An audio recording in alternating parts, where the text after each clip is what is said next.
Very good to have you, Congresswoman. Thank you. Thank you for having me back on, Neil. Glad to be back.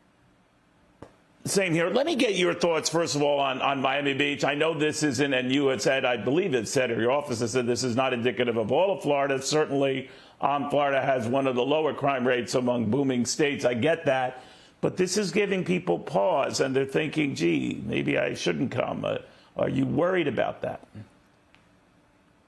You know, I don't think that it's going to long-term have an impact on Florida. I know that we have some spring breaks destinations here in my district, Clearwater, St. Pete Beach, but across the state of Florida. Unfortunately, though, when you get a lot of times massive kids, there's drinking involved, this kind of stuff happens.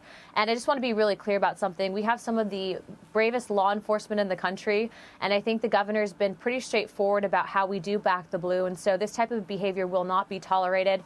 And I do ask people, though, that if you are sending your kids down to Florida on spring break, you know, be the parent, check in on them, ensure that they're not doing this stuff, because I do think that there's an accountability mechanism back home. These kids obviously do go back, and so they need to answer for some of their behavior. And unfortunately, we live in a digital age, so what you do now might come back to haunt you later on, so remember that.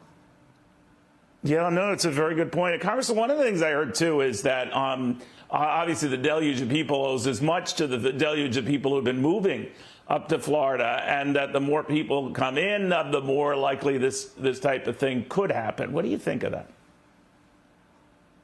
Well, I can tell you, being at my districts, one of them, we have a ton of people that are now coming to Florida because of our policies. And really what we saw during the COVID lockdowns is people realize, you know, are we going to continue being in an area where we feel that our voices are not being heard? Or are we going to go to a place like Florida where we literally live in paradise and have one of the freest states in the country?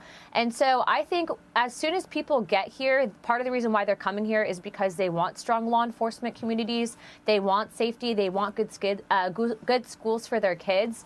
And so ultimately, I don't think that this is going to contribute. As I said before, Governor DeSantis, as well as many prominent Republican politicians from the state of Florida, have backed the blue. And we saw that during the summer riots with BLM. We don't tolerate that behavior in Florida.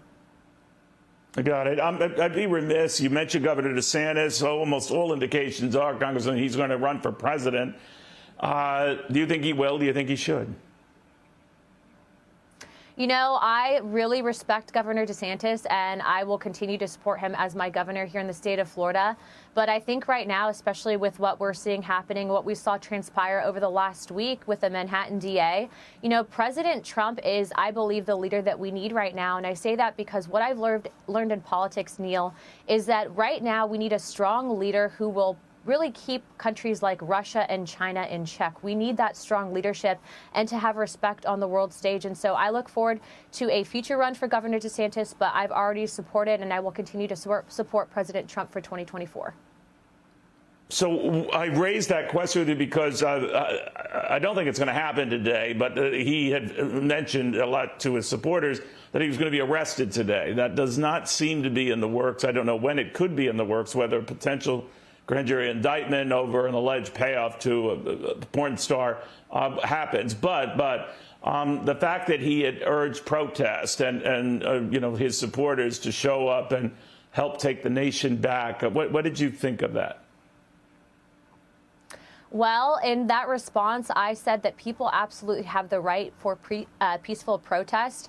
And obviously what we saw, it's extremely alarming because that whole idea of him being arrested actually was, I believe, floated by the Manhattan DA.